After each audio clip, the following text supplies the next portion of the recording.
Will Budweiser brands be banned from Oktoberfest for the first time in 75 years? No, that's not true.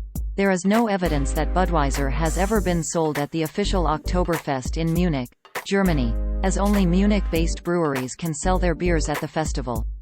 Also, the claim was published originally on a satire website.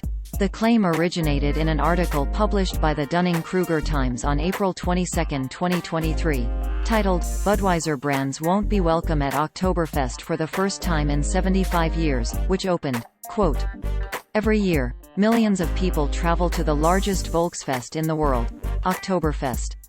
Held in a town called Okto on the Bavarian side of the Swiss Alps, the six-day party is filled with fair food from across the world and nearly every beer brewed anywhere on the planet. This year, however, one major brand will miss the festivities, Budweiser." According to festival organizer Giuseppe Barona, Oktoberfest is a time for food, fun, and festivities and not for political posturing. End quote. Users on social media only saw this title and thumbnail, quote, "Budweiser brands won't be welcome at Oktoberfest for the first time in 75 years. The massive festival wants nothing to do with the company's controversies." End quote. Oktoberfest. Only Munich breweries allowed. Oktoberfest, held annually in Munich from mid or late September to early October, is the largest Volksfest in the world.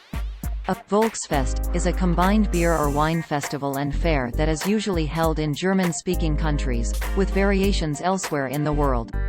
The official website for Oktoberfest states that tradition only allows for beers from Munich breweries to be sold during the festival.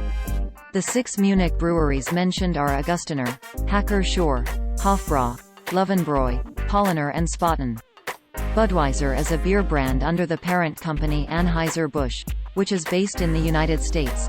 Therefore, beers from the company would not be sold at the official Oktoberfest celebration in Munich. Other Oktoberfest celebrations, held in various locations around the world, do not operate under such strict rules.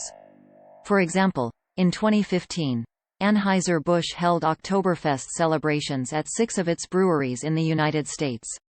Bud Light, another brand under Anheuser-Busch, faced controversy in April 2023 after including Dylan Mulvaney, a social media influencer and transgender woman, in their marketing campaign for their Easy Carry contest.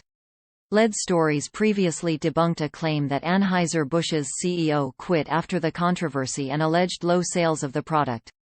The Oktoberfest and Budweiser claim was retweeted on the social media accounts of radio show host Larry Elder and social commentator Jordan Peterson, neither of whom personally acknowledged that it originated from a satirical source. The Dunning-Kruger Times. The Dunning-Kruger Times is a satirical website with an About page, that has following disclaimer, quote, "About Us Dunning-Kruger-Times.com is a subsidiary of the America's Last Line of Defense network of parody, satire, and tomfoolery, or as Snopes called it before they lost their war on satire. Junk news about satire before you complain and decide satire is synonymous with comedy. Sat-ire sati. R noun. The use of humor, irony, exaggeration, or ridicule to expose and criticize people's stupidity or vices, particularly in the context of contemporary politics and other topical issues. Everything on this website is fiction. It is not a lie and it is not fake news because it is not real. If you believe that it is real, you should have your head examined. Any similarities between this site's pure fantasy and actual people, places, and events are purely coincidental and all images should be considered altered and satirical. See above if you're still having an issue with that satire thing." End quote. The website is named after the Dunning-Kruger effect, a term from the field of psychology that describes the phenomenon of being ignorant of one's own ignorance. It is part of a network of websites run by self-described liberal troll Christopher Blair.